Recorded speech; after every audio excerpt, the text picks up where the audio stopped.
All right, hello everyone, and welcome to Defense of the Patients. I'm your host, Barry and Proud.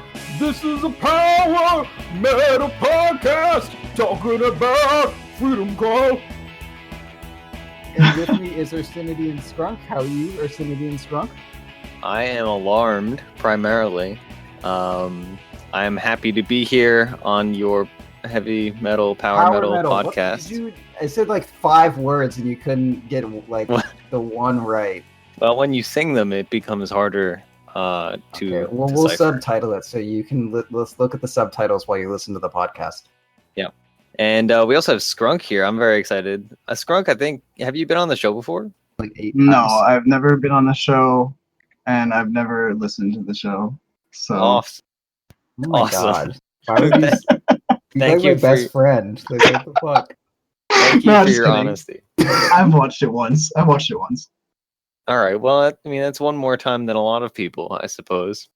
The majority of humans, yeah, I'd say. So less than my mom does. Say that right now.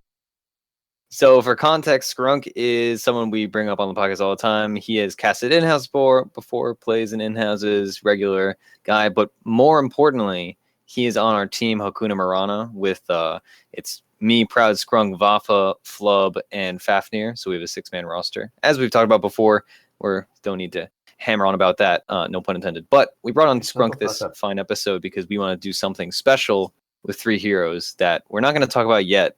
It's probably spoiled in like your podcast title, so hopefully you didn't read that. But before we get into that stuff, we are going to talk about our week in Dota. And let's start. Right. I'm going to start because I'm me. And my week's been pretty good. I haven't been playing too much. I've been doing a lot of schoolwork. But, you know, whatever. And I've been playing a lot of heroes. We've been playing some Chaos Knight, and I've been playing more Chaos Knight, and that hero's going good. I was just talking to Roland about like what I've been playing. It's been like carries I'm comfortable with, like Chaos Knight, Juggernaut, Sven, Tiny, and like Luna I feel pretty comfortable with now. And we just like played some matches a bit ago, and I played Lone Druid mid again, and we were against their only good player as Lone Druid mid, and I fucking beat his shitty, stupid ass, and that felt great. So Lone Druid's good still. Okay, next person. All right, I'll go. So, okay, we started off the week with a Timbersaw win for like 10 MMR. And then we followed that up with a Legion Commander loss for 30 MMR. So that was good. And after that, I was like, wow, Proud can't play Tiny. So I spammed 3 Tiny games, and I won all of them. Just kidding, Proud. I loved it. Now, I went back and I watched the replay, and I was playing horribly. But, I mean, so was there a Sven game that I lost or a Tiny game that I lost that you were like, wow? Yeah, I was on Legion, and you're on Tiny, and you like fucked up like 4 or 5 2-bits. But I mean, oh my god, that was a bad game overall. But I was 8-8. Everyone else was feeding like a motherfucker. No, I was feeding too.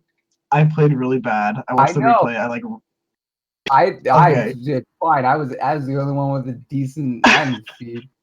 Dude, you were so farmed. You had like 85 last hits at 10 minutes, and then you were playing really well. And then you just kind of fucked up your combos, and like it's okay. Twice. It happens. No one had any CC. Our team sucked. I ran in and fed. Yeah, it was mainly the draft. Like honestly, the draft was not good. And I ran in and fed like right before I got my blink, like a bunch of times. So that was stupid, and I was playing stupid. So I tilted hard, and I wasn't enjoying Dota. But then I decided I'm gonna play some solo queue, and I played 3 games of Tiny and a Sand King game, and I won. And then I lost a Tiny game because I was very tired. And I also played Tiny quite a bit. And then fucked up a lot that game. Piece of shit.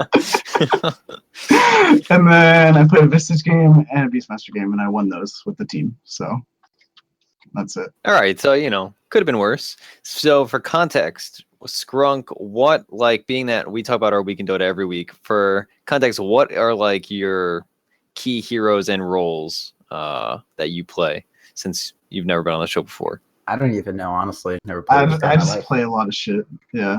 I play offlane for the team, but then I like to play support, and I like to play like Tiny mid and Tiny carry, and like Quap as a core. But I mostly just play offlane and freaking support, and then those 2 heroes is like cores. But I play a lot of everything. So That's good. That's definitely Skrunk is a player that when I think of Skrunk, I think of very specific heroes. I think of Visage, Tiny, and Quap, and Viper. Definitely Viper because Skrunk is a a lot of like Skrunk said, he's not a mid player for our team, but I feel like every mid player has certain heroes that like they hate playing, but they will agree to do it under duress of like, if we lose this game, we're going to lose 30 MMR, or like, oh, we're playing 80-12 or something. And Skrunk and Fafnir are the only two people I think I've met in my entire life that are like, oh man, I'd love to play Viper. That sounds like so much fun. Please let me pick Viper. So that's Skrunk for you, context. yeah, it is fun. You like shoot poison at people and they have to run away from you, and you kill them and you get ultra kills. It's fun. I'm cringing just thinking about like I'm how sure bored there's some I am. people that are listening that also like to play Viper, so Well, I'm not alone. I appreciate Viper pickers because I never wanted to do it, but I like having Viper on my team some games. Not currently though, because the hero's not that good right now. Anyway, my week in Dota has consisted of primarily team games with you guys, of course. A lot of Winter Wyvern. I've been playing Nyx Assassin a little bit again after last week's episode. That was a good time, so I've picked another couple Nyx games. Been playing more Invoker. I think I talked about that last week. Invoker is a hero that I haven't been playing. I didn't play for a while because Dota hipster, haha, whatever. But now I've been getting back into it ever since I bought the cape, and the hero's fun, and I'm glad to not be rusty on him. I played a Shadow Demon game, and I actually won that earlier today. That was fun. I also played a game earlier today with somebody who listened to the show, which is surprising because he was like 4,500 or something. And generally, I run into people in unranked that are like, oh, I listen, whatever. But I was very impressed. His name was Sneaky Arab. So I don't necessarily approve of the name for the context of the show, but I feel the need to shout out that nice young fellow, I'm sure.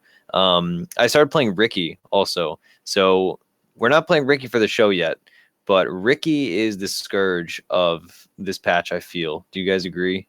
Like 4-position Ricky is absolutely ridiculous. Oh yeah, fuck that guy. He's pretty annoying, and like I don't see him pick that often, but I actually played with Zach the other day, and he played Ricky, and it was like really abusive. So. Yeah, Ricky, like I thought it was just like not necessarily a meme strat, but I thought it was like one of those like niche picks where like somebody's a Ricky specialist and like they just like the hero's better now, whatever. But like I just started dabbling and like playing a game or two of the hero, and like the hero is just wild. Like it's so good. Cloud. I mean, I've been evangelizing Cloud as like one of the best abilities in Dota for like years, it feels like, but definitely confirmed. Cloud, incredible ability. So Ricky, I felt bad about it. Like the hero is pretty gross, honestly. Anyway, Dota's been basically the same for me. We've been winning a lot as a team, which is a good thing for our team, but it's a bad thing because I'm superstitious and I feel like we're going to go on a huge losing streak soon. And yeah, it's Is there like no way to make you happy? Like that was the dumbest thing you've ever said in your life. I'm happy now. I'm just saying I'm like we're winning a lot, but it kind of sucks, honestly. I would prefer to be losing a lot. That way the lose streak would happen right now. Like, shut the fuck up. Yeah, I want to just get it over with. What? Well, because at least sometimes it's like, what's I'm 50-50. The next topic? What's the next topic? Come on. So for our episode today, and for our combo rather, and our segment, we're going to be doing two things that are attached. Last week, we went over aggro duos, and that was a good time. So this week, we have brought Skrunk on, obviously, to talk about aggro tri-lanes, which is something that we like to run as a team occasionally to hope. I think we're pretty successful with them. Occasionally, it doesn't work. That should be in every team's pocket. It is a unique laning situation that deals with a variety of game states. You may look at a draft and you say, shit, we don't match up well against this under the standard conventions of Dota warfare. You look at like fucking, what is it, like 17th century fucking Europe, they're all lining up each other like, we will be the defensive tri-lane against your offlaner, and you will be the defensive tri-lane against our offlaner with one person mid and one person mid. Like, sometimes that doesn't, like, they may outdraft you if you do that, but if you're like, well, actually, our tri-lane's fighting your tri-lane. Then they won't see that shit coming. That's the strat. Yeah.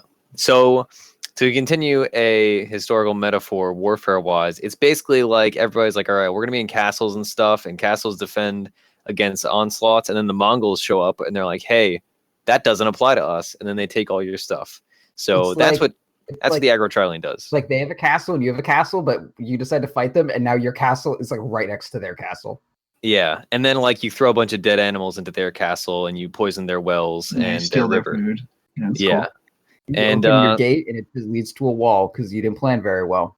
Yeah, exactly. And there's an underfarmed specter inside the wall. Yeah, the main part is you starve out their specter. Yeah, that's pretty sure that's how England won all those wars. Yeah. Anyway, the like Proud said, aggro tri-lanes are a thing that. I agree that Spectre is a French ghost. I thought Spectre was PA in like an alternate universe or something. I don't care. Can we agree that Spectre is a French ghost? Like, I mean, if Spectre had to be Spectre is either British or French or like Norwegian, but probably French. I mean, in my game, everybody's Korean, so I can't tell the accents. Okay, so she's a French ghost. Next topic. All I know is that continue. We got 2-1, so you lose. Democracy. Okay, that's fine. All I know is that Luna is my Scottish queen. Anyway, that was so funny. Thank you. Aggro tri-lanes are a really, really nice thing to have in your repertoire, like Proud said, and they're not common, I would say, in a lot of like middle to lower tier brackets, especially in like amateur team context.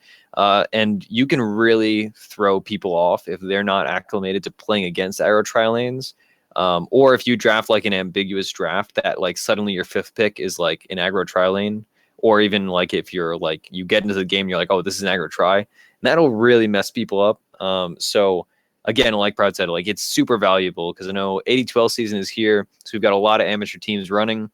Every amateur team don't necessarily run the aggro tri we're talking about today, but run or at least practice some kind of aggro tri and prepare to play against aggro tris because it's a really game-winning combo when it works, and even when it doesn't, you tried. So whatever. You aggro tried. So think about the actual dynamics of an aggro tri-lane. It's I mean, this is going to sound like the dumbest comment in the world, but is the opposite of a defensive tri-lane. So you want to have different heroes to accomplish different goals, right? You're trying to put pressure, so you're going to put much more aggressive heroes with stuns and with nuking abilities and with abilities to pressure the tower compared to, heroes that you would stereotypically pick in a support role when you are running a defensive tri-lane. Like, you might pick, let's see, like Shadow Demon, which we ran recently. Like that's a really good hero for a defensive lane because, you can disrupt and etc. But in an aggressive lane, situationally, it's fine. Like there are certain combos like Shadow Demon Lina, but in general, that's a more defensive hero, or like a Dazzle or an Omni Knight or something. So you can run like Shadow Demon Slardar lanes in the aggro, which is pretty decent. But overall, like I agree with you, he's not great unless you have setup. You have way less like with the thing with an aggressive tri-lane versus like a defensive when you're talking about just like what's going to happen in the skirmishes is anytime you have a skirmish with the aggressive tri-lane, there's always going to be support very quickly. So you need to have your actions happen. Like if you want to kill someone, it needs to just be like on turn of a dime, blitz, boom to aggression, and you fucking hit him. So someone like Shadow Demon who's heavy on setup can be okay for that if it's like disrupt into like someone who can sprint like Slardar and immediately get in there and crush. You wouldn't want something like fucking Shadow Demon into like a Kunkka and then Kunkka has to waddle over and then get like one right click in. Meanwhile, Coddle is charging a Coddle Blast. Like that's not what you want. You want fucking snap, fucking Venge Stun into another fucking blast, etc., etc. Yeah. You would never run more than one defensive support in an aggro tri-lane. That's for sure. You need heavy on the burst damage, some shock and awe shit, etc. Absolutely. And probably one of the more obvious regions where it's applicable is your core that you're running your aggro tri-lane, right? The supports, sure, you can run one defensive support, but two would be overkill. But with the carries, there are certain carries that for obvious reasons and not so obvious reasons are not at all applicable in the context of an aggro tri-lane. So probably the easiest example would be like Spectre. Spectre is not an aggro tri-lane hero. because she does not, like we said, have that immediate burst damage. She can't be super aggressive. If she is, she misses out on CS. She's very farm dependent, etc., etc. Whereas a hero like, let's see, well, for the kinds of Chaos Knight, he's another good one. Basically, you want these like immediate damage, very aggressive heroes, ideally with lockdown. Sven is another good one. Chaos Knight, similarly, like you said, has a lockdown. He has clear with Reality Rift. Ursa, like Gyro too. A gap closer. Yeah. Gyro, another perfect example. So that's the general idea. You want to really be in their face. I feel like any core that gets phase boots is great in an aggressive tri lane. Yeah. Just because you can buy it from the shop right there, and like it's going to give you an immediate boost. Like every piece of that item phase boots is going to give you a boost to killing the enemies, which is like what you want in an aggro tri lane. So just something that has a damage ability in that. Phase boots are like notorious for being the most efficient damage you can get in the game, and if you're a hero that rushes them, like like a Juggernaut or something, if you have really early boots, like if your lane is dominating, like let's say the enemy team wasn't expecting you to do an aggro tri lane, your tri lane trumps theirs, hence you wanting to run it an aggro, and then you get the first round of CS, so your carry is going to get boots way faster than any of them are, and then you're also going to get phase boots way faster than any of them are going to get something comparable. Like you can snowball dominate the lane just through that item alone. So I definitely agree with you that phase boots is insane. Versus like treads aren't really going to change that much, but a phase boot like add 24 damage, you're going to get every deny, you're going to get every last hit, and you're going to run them down and they can't run away from you. Really good. Your damage is going to outscale their supports. So if they try to trade CS with you or something or trade harass, you're going to come out way ahead. So it's good for you. Absolutely. So like the focus generally is on this like kind of hit and run style of just constant aggression and mobility and being able to just do things. And if they try to aggress on you, like let's say they rotate their mid or their offlane or whatever to try to like break your aggro, you want to be able to either disengage or continue to engage with that advantage you've gotten from your levels and from battering down the enemy safe laner, so the safe laner won't have typical safe lane farm. The other, I guess thinking about this, one of the common hazards with tri lanes is that you'll get under leveled, because if you aggro tri lane and it does not pan out, and obviously like you can't really pull nearly as much. You can pull the hard camp, but you can very easily get very behind if your aggro tri lane doesn't pan out. And that's, I think, I don't know if you guys would agree, but aggro tri lanes compared to last week where we were talking about aggro dual lanes, aggro tri lanes are much more committal, and you've really like decided like, right, we're gonna aggro tri lane, and if your first 15 minutes goes bad, you're gonna have a really bad time. Whereas if you run like a safe tri lane or duo lanes or whatever, like if your 15 minutes goes bad in one lane, you're not completely shafted. Yeah, absolutely. And like, especially that's the case if you're running a carry that wouldn't normally be able to solo the off lane, because if your aggro tri lane doesn't work, you pretty much need to rotate out right away, because if you're just sitting 3 players to top, not winning that lane, it's going to be a huge waste. So you want to rotate your supports out and like go help your safe lane if you need, go pull, go gank. And if you run an aggro tri lane and that core can't stand there by themselves, then you're in like a lot of trouble in that lane and probably the whole game. And for that reason, you want to pick certain carries that do have some slight ability to offlane. Like Weaver isn't too bad. Weaver needs levels pretty bad and is easy to get level started, whatever say. But like Weaver is that kind of treads between being an offlaner or offlane capable and a carry. Juggernaut is my personal favorite aggro tri lane carry, and that's most likely the hero I'm going to be playing today. For the fact that he has, an on-demand a BKB from level 1 that he can use to get out of any situation. He's got decent move speed. He can trade with most characters. He buys phase boots early. So like if a couple supports leave your Juggernaut solo, he can healing ward up. He can jungle. He can Blade Fury to get away if he starts getting fucked by a bunch of people. Heroes like Lifestealer, decent for that reason. Chaos Knight's nice and fast. Gyrocopter is fast enough and he can 1v2 in certain scenarios. So you really want to pick a carry that isn't going to get overwhelmed easily. Like you may think that like Drow is really good and she can definitely like aggress on people easily. But if you leave Drow solo, she's just going to fucking die. So for that reason, she's just not a very strong aggro tri laner. Yeah, absolutely. And so while we're talking about the hazards of aggro tri lane and what you don't want to do, aggro tri lanes really modify how you're going to be playing your mid lane and your off lane, which, I mean, I guess your safe lane is your off lane now. And these are two roles that you really have to change your picks, but also your play style potentially. And those players are going to have to, they're going to get different amounts of resources, especially in my mind. I always think of when you're running an aggro tri lane, your off laner is going to have a much more favorable matchup because it's going to be off lane versus off lane compared to off lane versus tri lane or duo lane. So, you know, you can pick a little more greedy with your off laner because he'll be in the safe lane. So some potential safe laners we have run before when we run aggro tri lanes as a team, or we've thought about, are Slardar, Faceless Void, two heroes that are also off laners, of course, but they do so well with farm that putting them in that position to 1v1 the enemy offlaner, they're going to get that blink dagger that much faster, or that flats or whatever, you know, you're going that much faster. Or like if they already have their offlaner picked, you can pick a super greedy hero that just so happens to totally beat out their guy 1v1. Like if they have like say a Tidehunter or a Timbersaw and you pick Ursa, they're just like, well, fuck. Can't do a lot about that. Yeah, the same situation happened when the enemy team had drafted a Centaur and we picked up a Sand King for the solo safe, and the Caustic Finale was just able to crush him. And I mean, you can do the same thing with like a Bird Mother for certain heroes if you know what they're going to have down there, and just really abuse drafts in that way. Yeah, and like, you know, me personally, of course, I play Lone Druid all the time. One of my favorite things is we do an aggro tri-lane, and I do Lone Druid solo safe. Lone Druid used to match up against every offlaner perfectly. Now there's some that he can't do too well against, but Lone Druid, another hero if you're part of the Bear clan. Lone Druid is a very strong solo safe laner if your team's running aggro tri-lane. Slark also.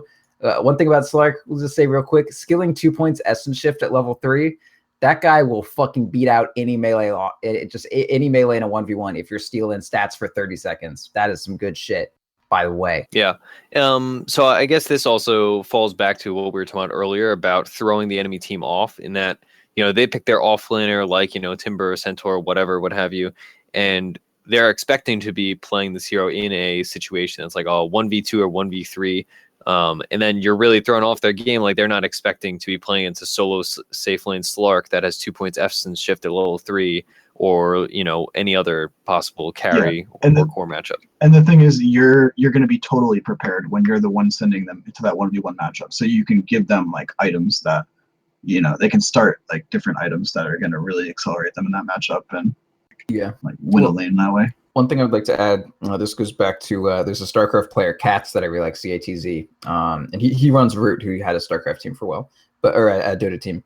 But so his deal was he would play really weird, and he would play inefficiently, but he knew all of the responses to everything he would do. And so he knew what step 2 and step 3 and step 4 were, but his enemies had to figure that out every time because they've never encountered this before. So if you're used to running aggro tri-lanes, like, you know what to do if it kind of fucks up, you know how to rotate well, but they're like, okay, they're aggro tri-laning. Does that mean their supports can't rotate? Does that mean that they will? That they don't really know how to figure it out. So if you want to play aggro tri-lanes, it's definitely in your best interest to play it a few times to get a really good feel for it. That way you're way more comfortable playing it than your opponents are playing against it. Yeah. And I mean, that goes both ways, right? If you're used to playing with it, and, you know, if your team runs aggro tries all the time, if somebody aggro tri lanes against you, then you can very easily like determine, all right, this is how we're going to beat this lane, or we're going to dodge this matchup, or we're going to rotate immediately. Like, I know our team has just dodged aggro tri lanes entirely a few times where it's like, all right, they have some unexpected aggro tri lane, it's not going great, and we just like all buy TPs at like the 2-minute mark, and it's like, all right, no harm, no foul, we're just going to get out. And so it's a very good thing to be, you know, I keep using the word, but it's a good thing to be acclimated to and have within your, like, you know, your playbook. So here's one way to know if they're going to run an aggro tri-lane. Did they pick Undying as their second support, and it does it? And do you have a Spectre? If so, that is an aggro tri-lane. Yeah. Yeah, there are some very classic aggro tri-lane heroes, like you said, the Undying. Undying is running almost nothing but aggro tri-lanes, I feel like, nowadays. Yeah, these days, certainly. Yeah. Although he's like also never really run in that situation because the hero got nerfed so hard. Mid lane, I would say, probably changes the least when it comes to if you were running an aggro tri-lane. I suppose the only difference is if you are running a aggro tri-lane, you have kind of committed yourself. I mean, it depends on the heroes, of course, but you have less chances to rotate towards the mid lane to save your mid lane if that mid laner is getting ganked. That's something to think about. Or if they're constantly ganking your mid laner, like if they have like a roaming whatever, Earth Spirit, Spirit Breaker, etc., then they can force your aggro tri lane to break up and, you know, move one of the supports to mid lane to help out. So that's one way to both deal with an aggro tri lane and one concern to have if you are running the aggro tri lane. So that's something. Yeah, I would say you do need to kind of tread the line for your mid hero between. You want someone with some amount of scaling. Of course, you kind of always want that. But like if you have like if you have a puck and your aggro tri lane doesn't go so well, like you're kind of fucked. Your two lanes, like your mid lane is still going to be your mid lane. It's going to have a little less help, but it's still going to be mid lane. And then your solo side lane, I guess I'll call it, is probably going to do well.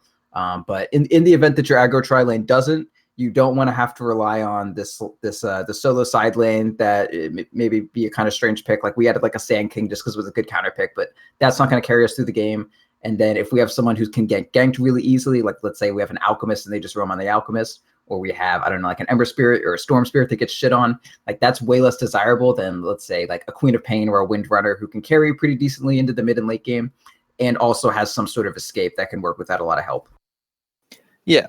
One of the other things that I like to think about when we were in aggro tri lanes is I feel like aggro tri lane drafts tend to be more pointed towards either an aggro tri lane that is very push oriented and is going to be like, all right, we're going to take their T1 by 5 minutes, or, you know, some other arbitrary marker before 10 minutes, like a very early push comp, like the one I'm sure we've talked about on the show before, but like the Pugna drafts, for instance, like Pugna, Undying Dazzle, aggro tri lane, like that kind of stuff, where it's just like, all right, we're going to push when we push, and you open up a lot of area of the map and you deny a lot of the map to the enemy. Or there's like kill lanes and like trade farm kind of lanes where, you know, you're not necessarily going to like push their tower down instantly, but you are going to put so much pressure on their safe lane, they cannot be there. Yeah. Usually, like when you run aggro, it's to punish some greedy carry that the enemy has, like a Spectre, or is the classic example, or something like that. So that being the case, you're generally going to have a worse late game than the enemy team when you're running an aggressive tri lane. So you're going to want to use that aggro tri lane to get kills and snowball. And the heroes that are good and aggressive are obviously better in early portions of the game. So generally, yeah, a push lineup is great with aggro. Something that you can take control of the map and starve them out. These types of playstyles. Yeah, one of the best ways to punish greed is by just fucking killing them and ending the game. I'm a big fan of that. So I guess I will say there's one brand of aggro tri lanes that I do like that isn't quite as fucking just end the game is if you do an aggro tri lane that have a Medusa solo safe. Medusa wins against a lot of heroes solo safe, and there was a team in my college league that played Medusa solo safe every single game that they could, and they just fucking trounced with it. And that's totally viable. Medusa as a solo hero, she can counter a lot of stuff. And if their tri lane is weak and your Medusa is ahead of their solo side laner, like that can be just a one game. Like they can't really come back from that potentially. So something to keep in mind. Medusa mid's also pretty good. Like if they're running a support duo that cannot just constantly gank the Medusa, like she can subsist in lane much better than people give her credit for. Like Mana Shield is a very strong ability. Like you got to commit a lot to kill Medusa. So Medusa mid's okay if you can get away with it. All right. So on that note, I think we'll bring up our actual combo today. And the primary reason we brought Skrunk on, obviously we need a third person, and Skrunk is a perfect candidate for that. But Skrunk is indeed I am a person, yeah. And perfect number person. 3, in addition, if you add me and you together, that's 2, and then him is 3. So yeah, that is math. I'll play at least one Dota hero in this game. Okay. Hopefully. Well, the hero you're actually playing, some would qualify as multiple heroes because there's a lot of micro involved. Skrunk is our Visage specialist. I mean, I wouldn't either, but it was a joke, all right, buddies? Okay. Wow, I really honestly couldn't tell. Skrunk is perfect for this because he plays Visage, and Proud and I don't play that hero, and we need to get rid of it because we haven't run it yet, and it's an interesting hero to talk about. So Skrunk, as our Visage specialist, explain to us why we like Visage and aggro tri lanes as opposed to other situations. If you even know. Yeah. Also, for context for this conversation, the aggro tri lane we're actually running The Visage is the important, interesting hero, but we're pairing Vengeful Spirit and Juggernaut with it. So those two heroes are less or more interchangeable, especially the carry. Like Proud was saying, like Jug is his favorite in this position, but you could totally pick a Chaos Knight or like a Life Stealer or something else in this situation. Slark. Really, Yes. I don't give a fuck. Just do whatever. Anyway, talk Skrunk. Christ. Yeah. So the main reason that you pick Visage is because his Soul Assumption does damage based on how much damage is going on around him. So you want to pair him with in a position that there's going to be a lot of fighting and a lot of damage going around, so you can take full advantage of your Soul Assumption, which is like an insane nuke, like levels 1 to 5. It's super a lot of damage. So you just put him in a place where there's going to be a lot of fighting, and Soul Assumption is super good, and that's pretty much why he's good and aggressive.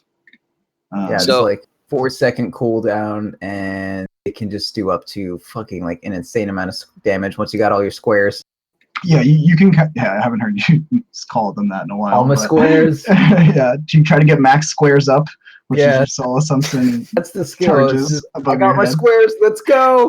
And you can cast it like multiple times in engagements most of the time. So, like, I like to start off when I play Visage. I like to bring 3 clarities with me because Soul Assumption costs a lot of mana, especially early on, and you want to be casting it a lot.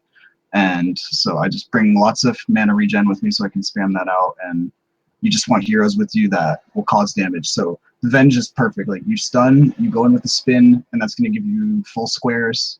And then your Soul Assumption comes out, and that's a kill on any hero. So that's why we're running that combo.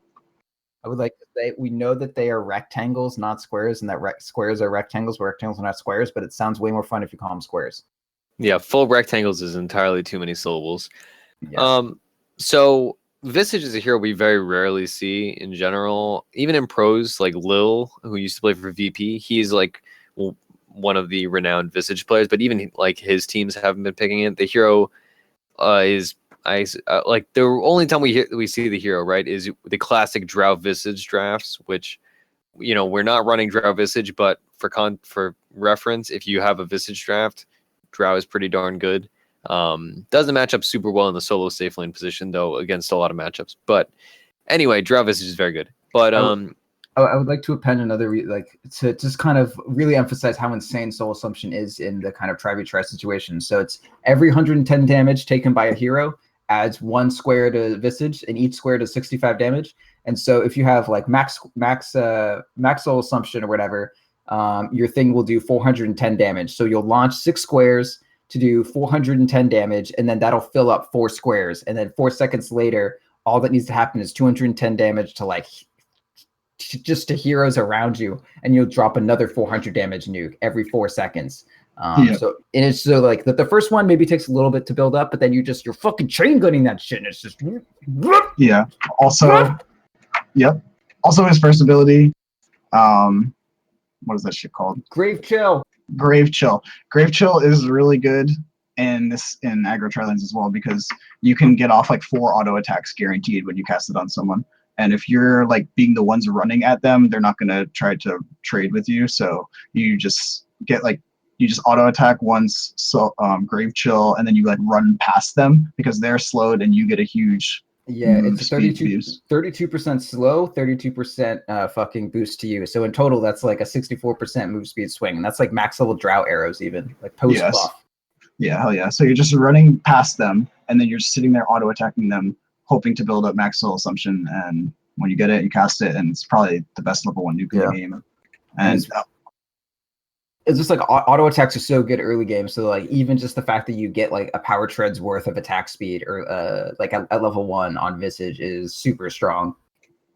Yeah, I mean, this kind of falls back on one of the like easiest pieces of advice that's so valuable, is that in the early game slows are better, and in the mid to late game stuns are better. And obviously, there's some semantic arguments for like certain things, but in general, in these early engagements, an ability like Grave Chill is going to give you way more than like a very short stun will, just because your auto attacks count for so much more, like Proud said. So Grave Chill is also like, I don't know what it is about Visage, but I feel like I only run into really good Visage players. Like, it's not a hero that people randomly pick.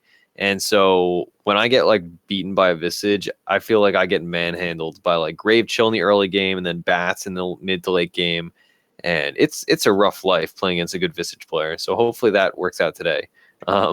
Yeah, I mean, it's a super good hero, and people don't like. A lot of people don't know how to play against him, so that can really like add to it. So like, if I see a Lion picker on the other team, I like love picking Visage because Lion has such a hard time dealing with like birds running at him, and he can't stun them. And if he starts auto attacking them, he's just gonna like die super hard. So these heroes with like direct stuns, but they're squishy, and they can't deal with the birds that well, he'll just punish them super hard.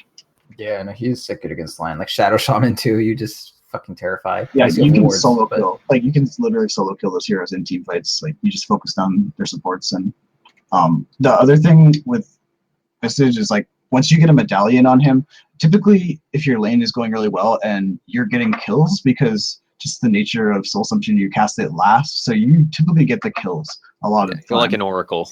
Yeah, so you're kill stealing your carry, and he's getting mad, but you don't give a fuck because you just got your medallion in level 6. And when you get your medallion, it's a huge power spike because it synergizes extremely well with your birds.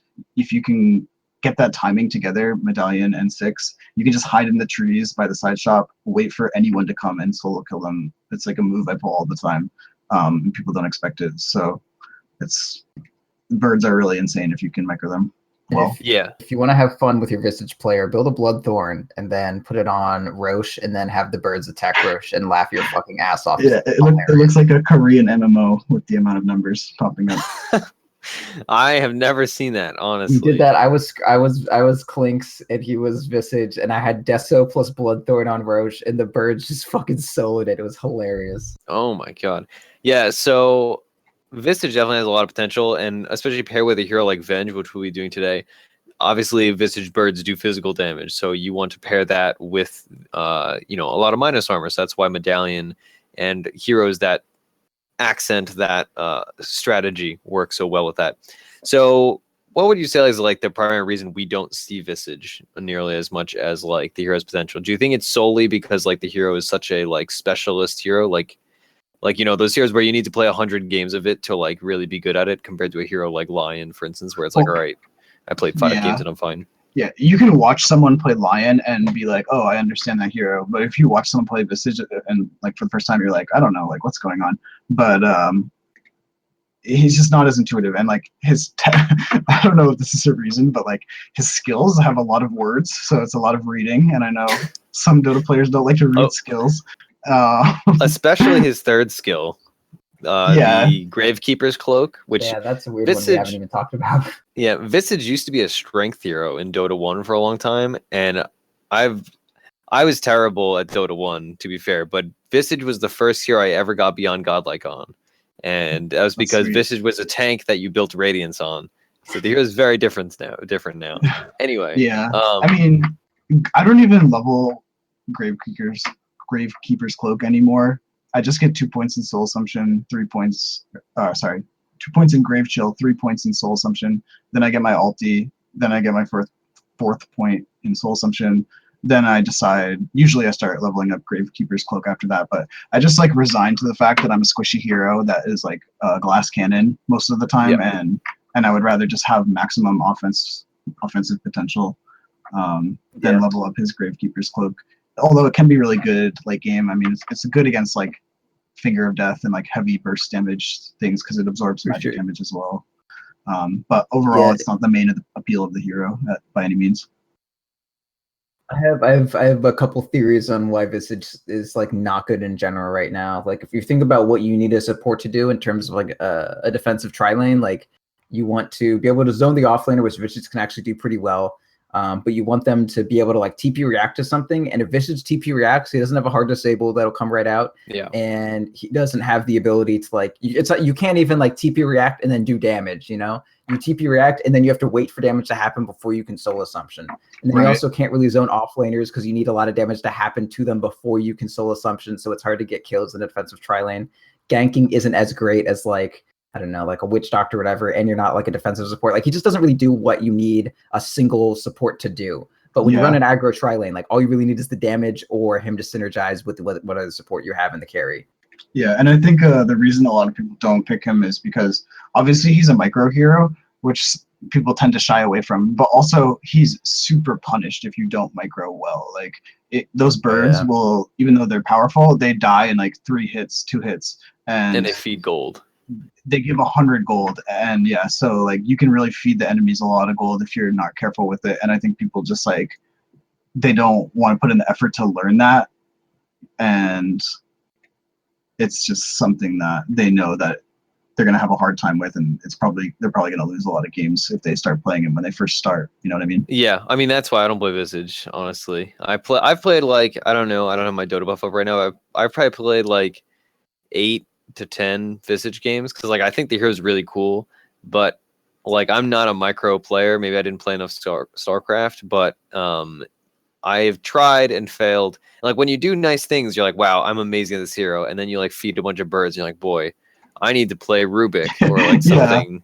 I mean, it happens to everyone. You accidentally feed your birds like right after you resummon, and then you don't have them for 150 seconds, and then like so much of your hero is gone at that point. So it really punishes you hard. Yeah, I think that's like the biggest thing, honestly. When I'm playing against or with Visages, like any hero that is so like dependent on a single cooldown, you're obviously concerned, right? Whether it's like an Enigma or a Tidehunter, you're playing around that one thing.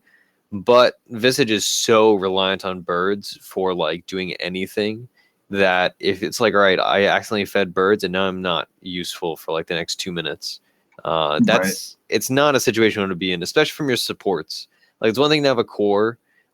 So one of the big reasons I don't think of Visage as like a top tier hero right now is, I mean, it's primarily for what Proud said. Like I want instant reactions, and Visage, like a lot of other supports, is not capable of that. So if anything, he's like, you pick a hero like Venge that has a secure ability to accomplish goals, and then you pick the Visage, which is like the flavor support, I guess, that can't TP react. So that's definitely something that bothers me. And again, it kind of falls back to my mentality on Dota, in that I like consistency, and I'd rather have like a Venge that can just stun every so often compared to a Visage where it's like, right, his stun is good, but like you might miss it, and then you're screwed. Yeah, or your birds might be dead, or they might be across the map, etc. Yeah, or they might not have damage because you hit things with them 6 times. Yeah. Oh yeah, that's another thing. You have to manage the damage on your birds so that you have them for ganks and stuff like that. Yeah, your stun's not up because you had to refresh them because you just killed the camp, but you weren't expecting to need the stun immediately. Yeah. I feel like that's the hardest thing about Visage. If you're like a new person learning Visage, is like I'm pretty sure I played like multiple Visage games before I found out that they reduce damage every hit. So if you're listening to this podcast, it's a ton too. Yeah, they do like basically nothing. It goes down to 15 damage, right? At the like when they have no charges up, it goes down to 15, which is nothing pretty much. Like when you have armor, like it doesn't even like it's not even enough to cancel a blink dagger. So that's something to learn and internalize, and that would take a while. Yeah, and their first like I don't know exactly what it is, but their first couple hits that they do are extremely buff. I think it's like 180. It's 60 or 60, 100, 140. Yeah, so you have huge bursts with your birds, like when they are recently refreshed, and also they just have a 1.5 second AoE stun, which is like incredibly powerful if you get it off in the right situations. Yeah, like and you have 2 I of them. had a game the other day. Yeah, you have 2 of them, and then you get Ags, and you have 3 of them. So that's 4.5 seconds AoE stun. Like it can be insanely powerful if you just get it off in the right situation. Like I had a game, I think yesterday we were playing, and Tide ravaged on everybody, and so it just gave me the time to set it up and get like a 3-man double stomp. And I mean, that's crazy. So it makes a huge difference, and that's what people are always like impressed by, is like the multi-hero stomps with the birds and stuff like that. Yeah. So we touched on Visage, why people pick him and we don't pick him. But to get into like the actual meat of the hero, what is your? I mean, we already talked about skill build, but what is the item build? I mean, obviously we already kind of touched on like the focus on like a really early medallion, especially in the context of an aggro tri-lane with the Vengeful Spirit and a Jug, and also Grave Chill accents the fact that Jug is going to be rushing phase boots. That's another like one of those little synergies that actually ends up making a big difference. But what is the like item build overall? Well, okay, so it used to just be, so you want to go Tranquils most games just to increase your roaming, but you can also go Arcane Boots. I think that's really good in a lot of games. If you need a pair of Arcane Boots, definitely get them. You can also go Brown Boots. I mean, boots are pretty, you just adapt to the game with those, but you definitely want the Medallion up ASAP. It's going to help your team with Roche, and it's going to help secure hero kills. It also helps with pushing. You put Medallion on the creep, it takes like a lot more tower hits before it dies. So what I've been doing lately is just rushing the Solar Crest right away. I think Solar Crest is awesome for when your team is on a clock and you want to push. So you have your sieging hero go up, you Solar Crest them. It adds a huge boost to like your frontliner. So that's what I've been doing since that item came out. Before that, it used to just be Medallion into Ags. Ags is like super good on her. You get a third bird. So it's just, makes your ult a third better or whatever. Well, 50% better. 50% better, that's it. Yeah. And so Ags is definitely core on her. You want to get Ags. But a lot of people like to go Atos as well, so that you can Grave Chill Atos and just like zoom past someone while they're incredibly slowed. So I think any combination of your first three items being Medallion, Solar Crest, Atos, or Ags is fine. I don't know what I wouldn't really get many items besides that though. I feel like those are all synergized really well. I feel like I don't know. I feel like I wanted to bring you on because I wanted the Skrunk version of Visage, and the Skrunk version of Visage that I remember had a lot more Maelstroms and ACs involved. Yeah, so you can go Maelstrom as well. I started doing this mostly like after I get Ags though. So like back in the day, you would just get Medallion Ags, and then it was like you start getting all this gold, and I would just go right. You had every fucking kill, you piece of shit. Yeah, because you have like 13 kills. But like now getting Solar Crest Ags is like it takes a lot longer. So any item you get after that, the game is usually going to be like almost decided at that point. But yeah, I think AC is great because you get the negative armor aura when you're going into like insane luxury items. You just stack up on more negative armor. And I really love Maelstrom just because it gets your soul assumption charges up really quickly in team fights, and you can spam out all the time. Yeah, so you just sit there auto attacking, and it's worth noting that Visage does have a auto attack steroid in Grave Chill. None of this shit. I'm being very facetious right now, but at the same time, like when Skrunk was very ahead on Visage, there were games where like, where the carry would die and like someone would pop a BKB, but it'd be like, all right, we still got Visage fucking throwing autos and it's not doing nothing. Yeah, he hits insanely hard. Like, especially that's why people pair him with Drow too. That will make his auto attacks hit really hard. It's good. It exists. Yeah. I mean, right. I could see you getting like Vlad's and other aura items if you really wanted to, but nah, I mean. Yeah, generally, like I see a lot of auras, like I see a lot of Shivas, and other items like that. Do you ever like? I was gonna say in the super late game, I feel like a refresher would be so good, just so that like you could suicide birds just to do stuff, and then like have an immediate resummon. I don't imagine that's like that's like a super late game, like the game's gone to 70 minutes or whatever. But I feel like that has some potential, but that's like relatively inapplicable.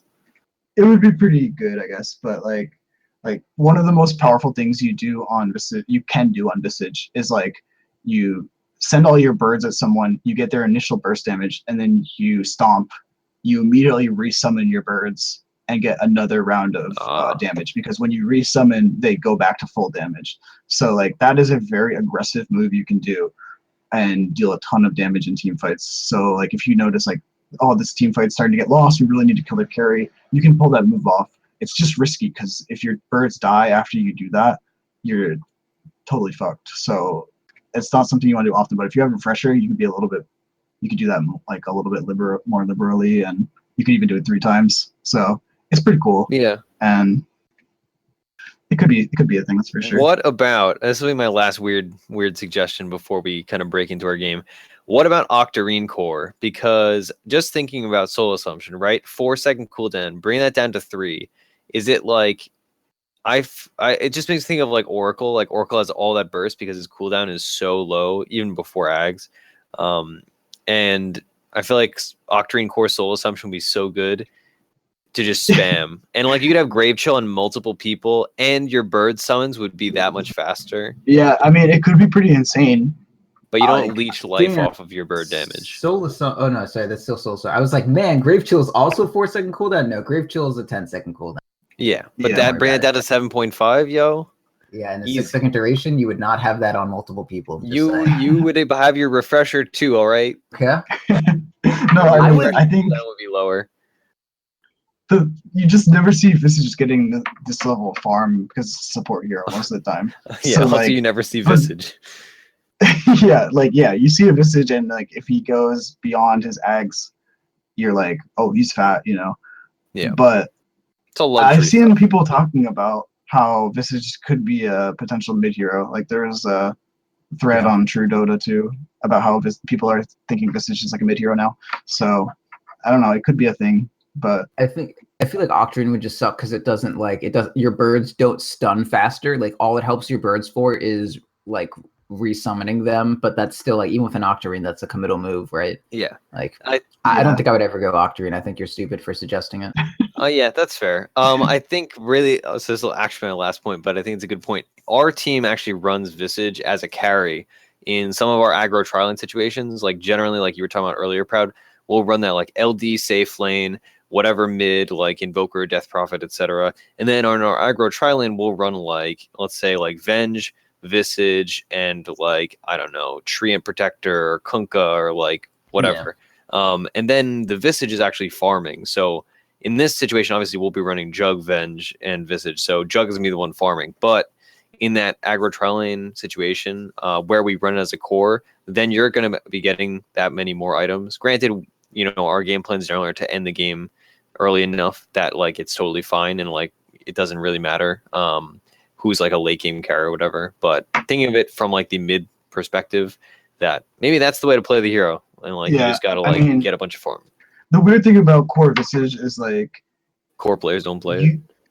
Well, that and also like Fear played it like mid once at ESL. No, dude, Fear cool. played safely in Visage like 3 times in a tournament. Yeah, he did it a lot at one of the summits, and I know he did it at ESL. Yeah, it's good. Like Visage with farm is no doubt good. It's just he has trouble farming. He's good at farming the lane in like the first 10 minutes. He can obviously keep up with anyone there, but once there start being wave pushes that you need to go clear out, Visage is not good at clearing waves. He wants to be in position to fight, like with his birds tucked away in like interesting positions where you can get him on the enemy. So if he's like in a lane farming, like you guys mentioned about how he's so slow to respond to stuff. So that's where one of the points where core Visage really falls off is like pushing out. I would say if you want like a core Visage, you want to pair it with someone like a Sand King who's like a support that can really like suck up all the farm on the map if he has the opportunity to. Yeah, that's an idea for an aggro trialing. Sand King Venge Visage. All right. I want to say about aggro tri-lanes. One thing that when we used to run aggro tri-lanes that always pissed me off because you kids fuck it up all the fucking time is you need like we address the side pull and that it kind of exists, but you need to side pull. You can't not do that. If you were doing an aggro tri-lane, side pull every chance you get. Like if you just kind of let it go to their tower or whatever, you're letting the creep wave stay stationary, you trade experience, like you can get more. Keep side pulling, force them to contest your pull, and that's where you're going to get kills from if they're playing sheepish. Like don't let it be an even lane if you're stronger than them. Don't let them fucking not fight. Force the fight, pull the lane repeatedly. That's your fucking hard camp. They have a shitty safe lane camp. Pull the hard camp. Yeah. And don't forget, if they're running like a safe lane or like a Drow or a Medusa or some ranged hero, they can't buy a stout shield and efficiently. And tanking creeps under tower sucks. Like a Drow will actually get rolled because like they're not going to do enough damage to efficiently hit the creeps. They're going to have to kite them around. They're not going to have opportunities to deal with stuff. And if you block their pull too, like the game is just over. So on that note, let's hop into our game. I'm looking forward to it. We have had a lot of success with this. For the VOD today, actually, it's going to be quite exciting. We're going to be playing with our 5 people. So our full team, I assume, it'll probably be Flubb and Vafa or some combination maybe with Fafnir. So that'll be exciting. So if you want to like listen to our team comms, that'll help out a lot. Again, aggro tri-lanes are more suited to like playing in a 5-stack. Like this is not something that we would do in like a in like a party queue situation where there's just 3 of us, or like God forbid if you're in solo queue, never be like, hey, let's aggro tri-lane, because you will lose, even unless you're like in like 6k queue, I guess, and then people are like, oh, okay, good idea. But generally, like, I've been convinced to do this in solo queue, and like you just lose because it requires a certain degree of coordination.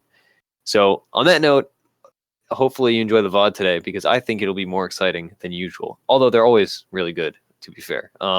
So yeah, that's about that. So thanks for listening, and I'm very excited to see you after the break, kind listener.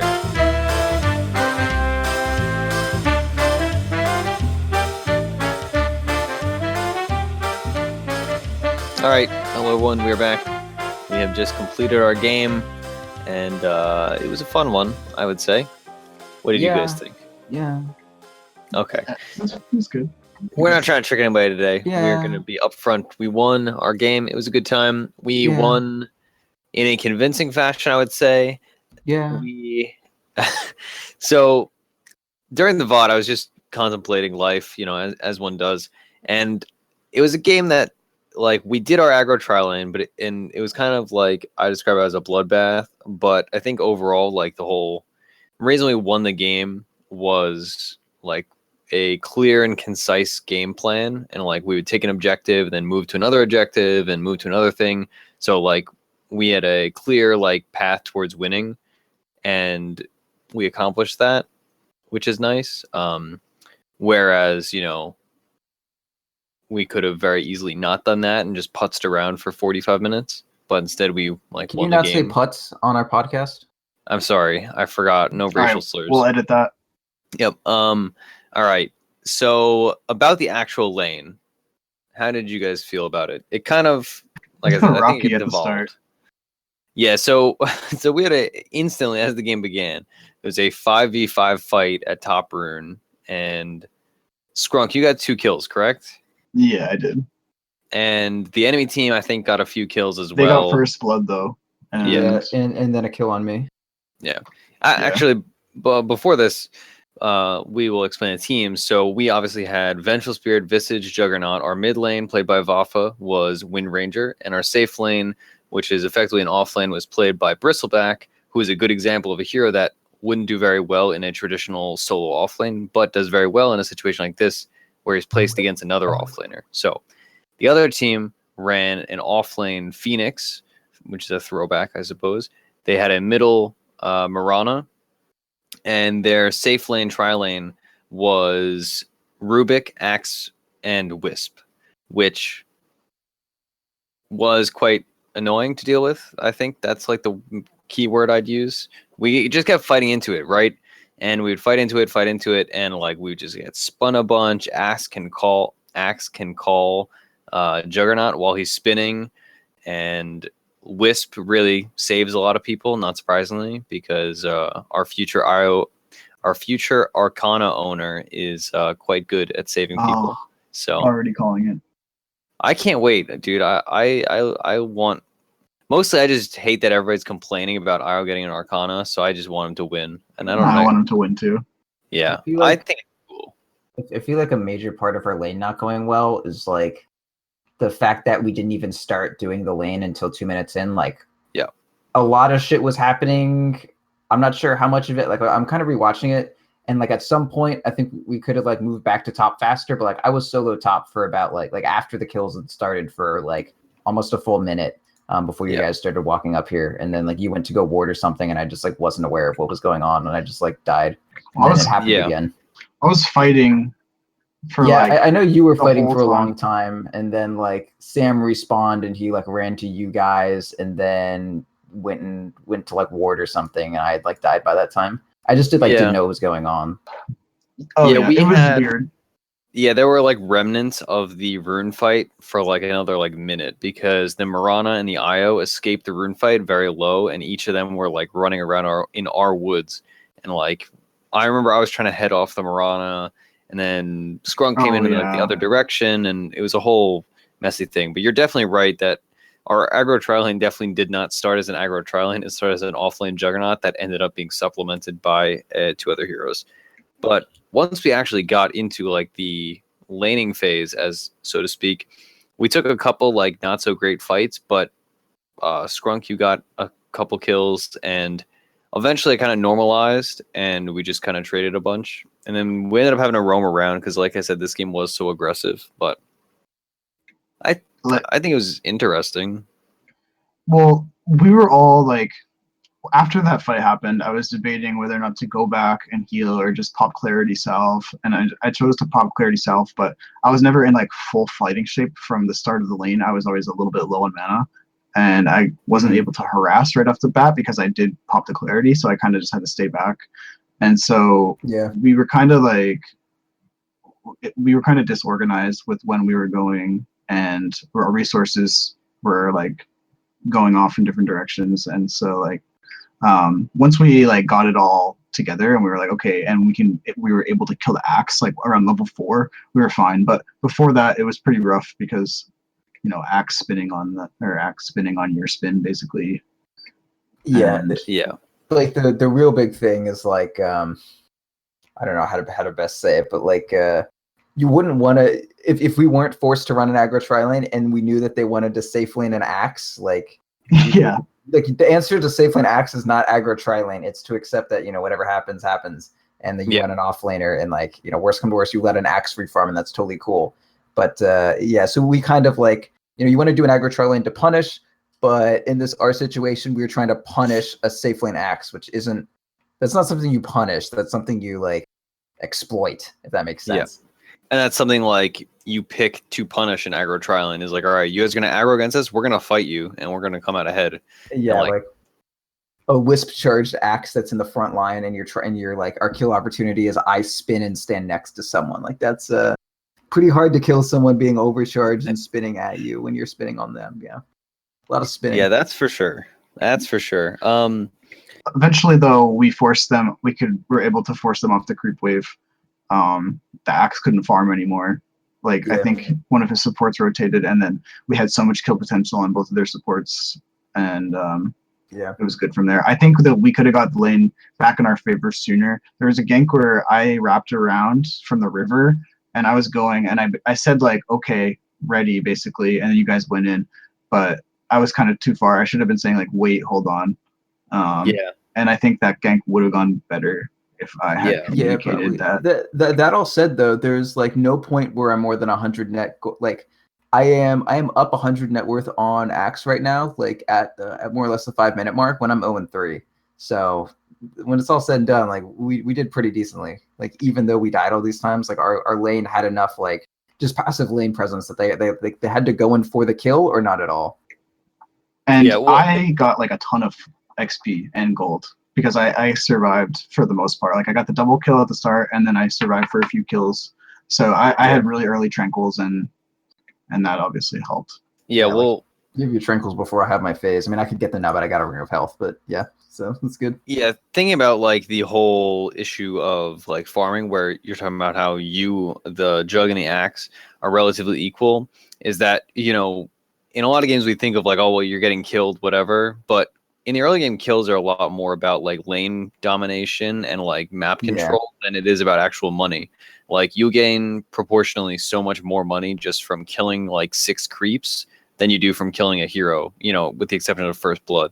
So Axe like obviously couldn't farm a ton of creeps because he was just getting punched a bunch, and like, yeah, sure, he was fighting us and like he would get kills, but those kills are only worth like 200 gold, and it's split between 3 people, and it's like, all right, whatever. So then the lane would be pushing in our favor because he's spinning on the creep waves, and then we just farm under the tower. Yeah, and then we res. Come out ahead.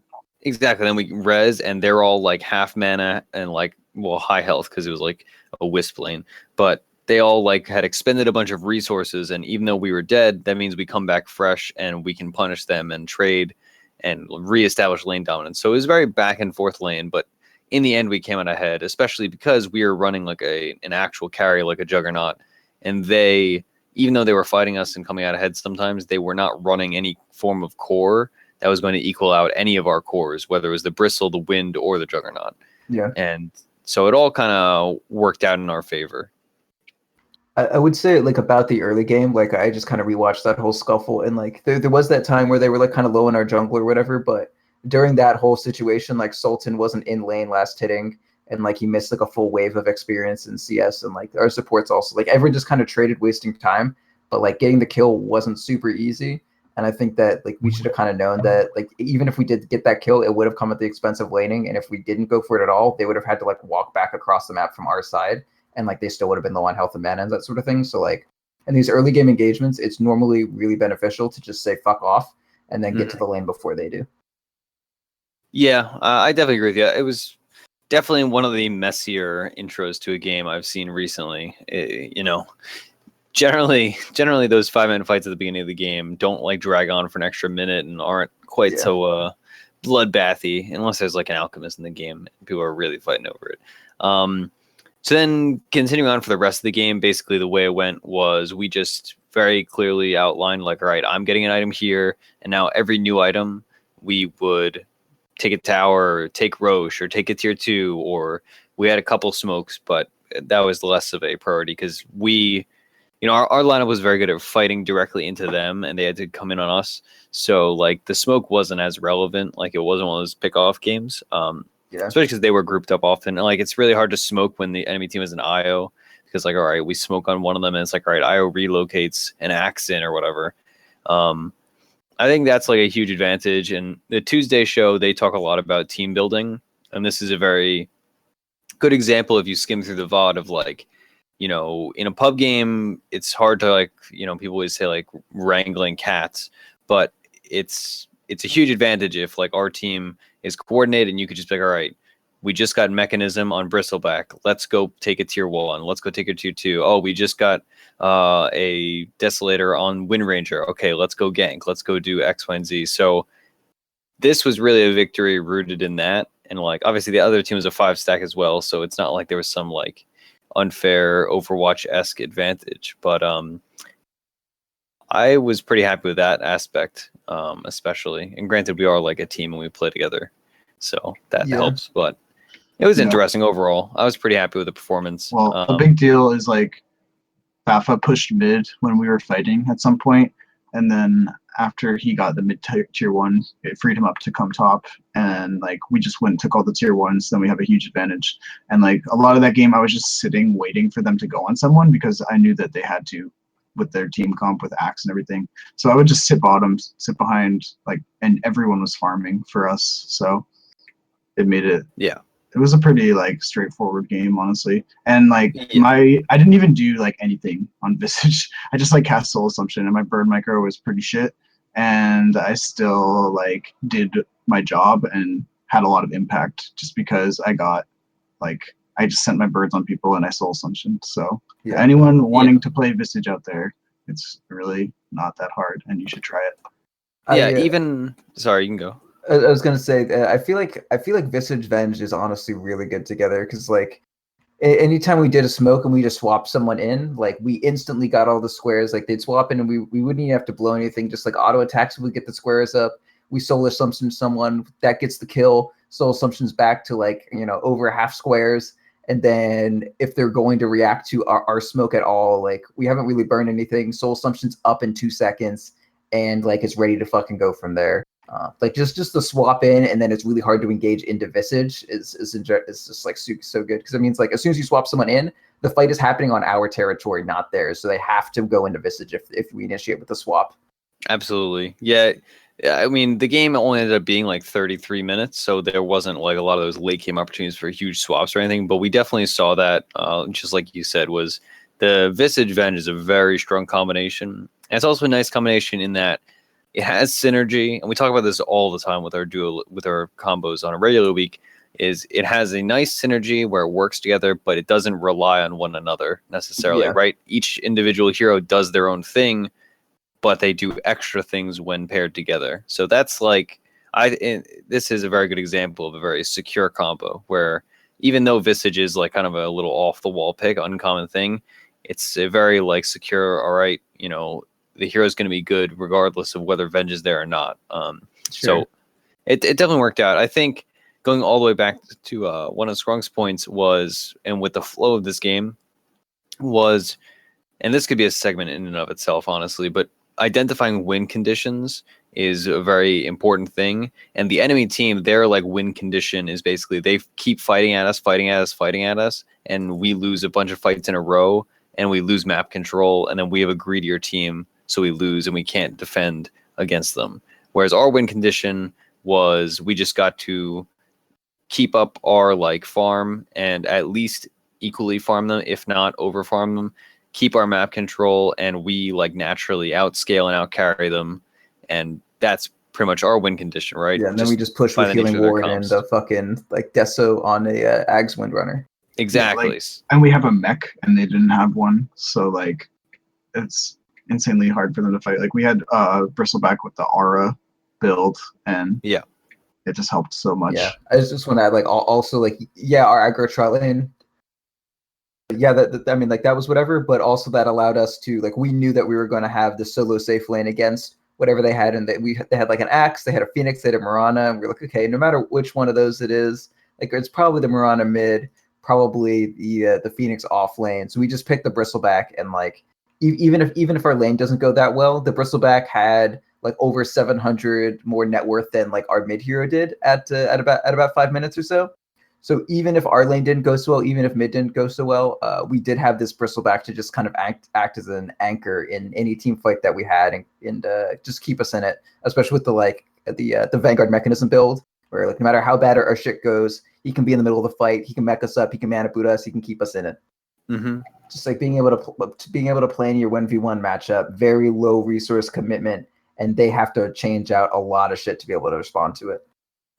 Absolutely. So I think my like closing note would be this game was a good example of throwing off the other team with a weird aggro tri-lane strat, and more importantly, it's an example of, you know, the value you get from playing in a consistent 5-stack and having like a team and practicing stuff like aggro tri-lanes. And even when it doesn't go super well, like we were talking about in like the first few minutes, you can still like, you know, commit to it, and it's good practice, and it's a good time. Honestly, it's fun. And also like anything like this, it just builds teamwork and communication and being able to clearly take objectives, etc. Yeah.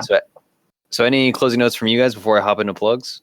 I would just say like another thing to look at is the items that you're building to be able to take objectives, and the heroes that you have. You want to always make sure that you have these tools to take Roche, to take towers. In our case, it was the mech, so we could sustain fight them towards their objectives, and it was the Deso on Windrender, and that like really upped our pushing, and was like that Deso is a huge part of our strategy along with the medallion. So that was one of the big reasons we were able to take all those objectives so smoothly. So just always think about that when you're building a team, and think about how your items are going to work together. Yeah, and that also kind of falls back to win conditions. Is like, all right, if we were running a push strat, you know, you're going to be building a Desolator on your Wind Ranger, not a Maelstrom, for instance. Like those kind of things can drastically affect things. Or like we had a great Roche lineup, like you said. So that's why, you know, certain items are better than others. Proud, what about you? Any closing thoughts? Yeah, I want to go back to what you were talking about on the like very succinctly taking objectives and that sort of thing. And I want to kind of dial it back to an issue that we were having before, is like when you do super well, like you knock down all of their tier 2s. And this was classic when the rubber band kind of mechanic first got in. Like you beat the shit out of someone, you take all their towers, and then you get wiped once and you lose. And that still exists to a point today. But you just have to be super, super conscious of it. And the way that it used to happen to us is we would take all of their objectives or whatever, take all their tier 1s, take all their tier 2s, whatever, and then we would go push and be super aggressive and eventually get punished. Because like if they're staying in their base and they're not pushing too aggressively, and we're like, man, we got to do something. This is Dota 2. It's not a pub. We're a team. We're coordinated. We're talking. We should be saying, what are we going to do next? And you don't know what you want to do, so you just push because I don't fucking know. And then it's the last objective. Yeah, it blows up in your face. So one major thing is if all of your tier 1s are up, just don't do shit and wait for them to push your tier 1s. Farm and wait for them to push your tier 1s. If you have 2 tier 1s, if you still have your mid tier 1, just don't do shit and wait for them to, like, the defender's advantage exists at any point in the game in Dota 2. So just wait for them to do that. Unless they have an insane ganking lineup. Like they had a Wisp, and at one point I was like, yeah, don't push. They have a Wisp. Let's not do anything dumb. Like wait for them to try to take our tier or our tier 1, stay in defensive posture, and like outfarm them. I just not having a huge advantage and then finding a way to throw it away is a big thing that teams really have to learn how to overcome, and really just even in your pubs. So we take a Rax, and then we still have Aegis, we have Healing Ward up soon, but we're just like, all right, let's just fuck off for a sec, let's chill, we just got a shit ton of objectives, but we haven't yet turned it into items. So make sure after you get a huge advantage, turn it from a gold advantage into an actual functional advantage, and then work off of that. Don't just go objective to objective before you actually cash in. Absolutely. Yeah, I mean, it's a lot easier to throw than it is to to throw than it is to take advantage of the other team throwing. Okay. Yep. All right. So on that note, we are gonna hop into plugs. You can watch the video the VOD video, the VOD. VidVOD, I think is this called. VidVOD. Yeah. On YouTube video. channel, youtube.com/.ptv1. That's a numerical 1, and it was recorded in my perspective, the Vengeful Spirit, and we have it. What? Wait. What? Keep going. Okay. We have a Twitch channel where if you are watching this, you missed it by a day, but we have in-houses on Wednesday nights at 8 p.m. Eastern. And those are streamed on twitch.tv/.ptv, and they're run by some guy named Grindy, something like that. We have a website, defenseofthepatients.com. On there is an Amazon banner you can click on to support us. All you got to do is, bookmark it, and it's regular Amazon, but they give us money instead of them. So that helps. Another way to support us is our Patreon, patreon.com/defenseofthepatients. That is, if you want to throw us $1 or $2, whatever, we understand. And we have an email and Twitters, etc., so that you can get in contact with us. The email is defenseofthepatients@gmail.com. Twitters, I'm at Ursinity. Proud is at ProudDota. Where the fuck? Where's the show? Are we going to read that review? Where the fuck is this thing? Oh, yeah, good luck finding that one, buddy. Dude, I'm trying. We have @p_show. I will read these more slowly so that Proud can find the thing that he's looking for. Found it. Reddit.com/r/defenseofthepatients is another way to get in contact with us. And last but not least, you can submit us iTunes reviews like the one Proud is about to read, because they help us. They help us with the recognition, and they bring us to the top of all kinds of lists that I don't even know or concern myself with. But Cyphus and Roland tell me, hey, we want iTunes reviews. And I say, yes, sir, I will do that for you. So, Proud, read us. Well, so we got one review from our boy Convex Mirror. Good guy, that man. I know him. Yeah. He says, Theorycrafting Thursday with Ursi and Proud, and today Scrunk. Hello, Scrunk. Thank you, Scrunk. Is the most informative Dota 2 podcast around. Holy shit, that's praise. The show is entertaining. That's me. That's what I do. The concept is good. That's half Sam, half me. They play a ranked party match to test their theories mid-show, in case you didn't fucking know. And noobs like me, don't talk so down on yourself. Learn something every show, which, I mean, not every show, but most of them. I like it's a compliment. Thank you. This game is complicated, and they help make sense of it. Thank you so much, Convex Mirror. If you want to write a review, you can flame the shit out of us as long as there are 5 stars. I will read it. It can be full flame, but just give me the stars. That's what I'm most interested in. Give me the high stars, but I mean, I'll read whatever, dude. Just tell me how beautiful I am, and then call me a piece of shit and spit in my ear. So before we are all nice to Scrunk because he graces with his presence, I don't know if you know this, Proud, but back in the day, before I was a host of the podcast, this is my main point of shame within .p. Yeah. I wrote an iTunes review about back when it was just rolling in Cyphus, and I gave them 4 out of 5 stars for a podcast I'm currently on. I reviewed it 4 out of 5 stars. Well, that's because they didn't have me yet. I'm the 5th star.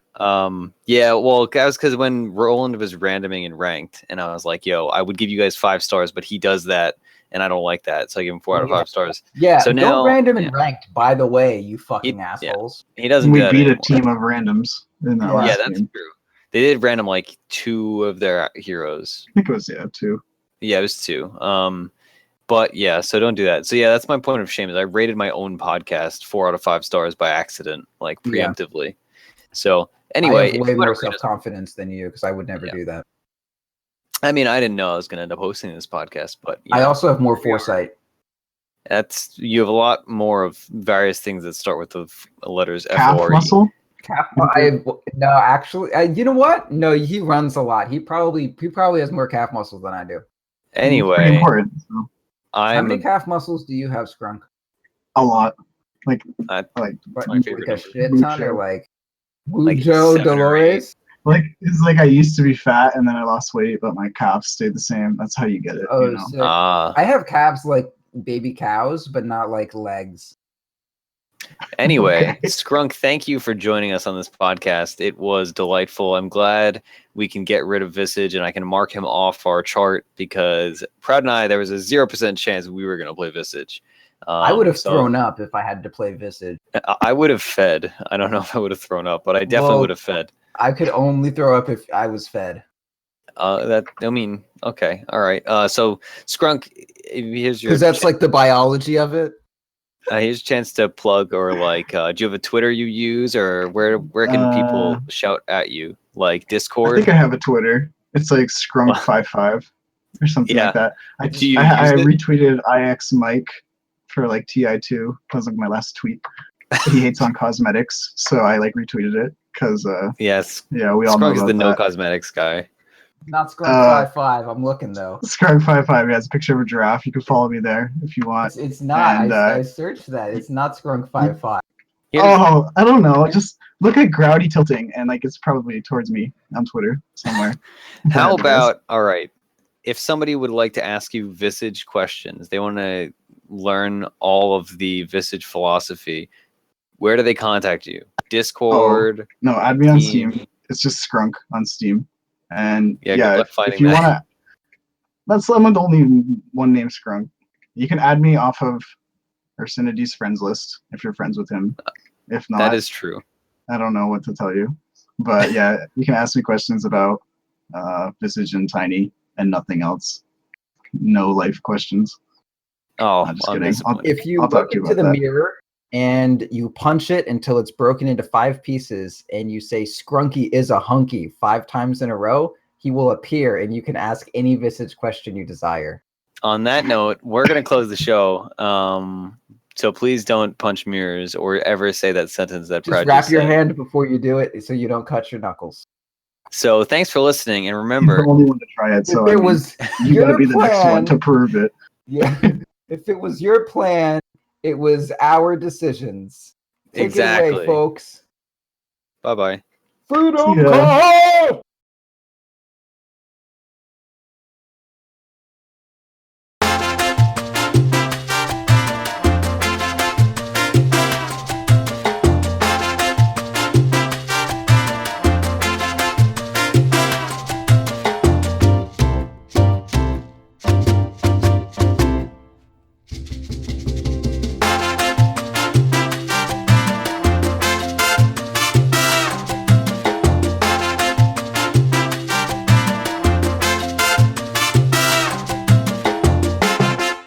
Got my headphones on, I'm ready to go.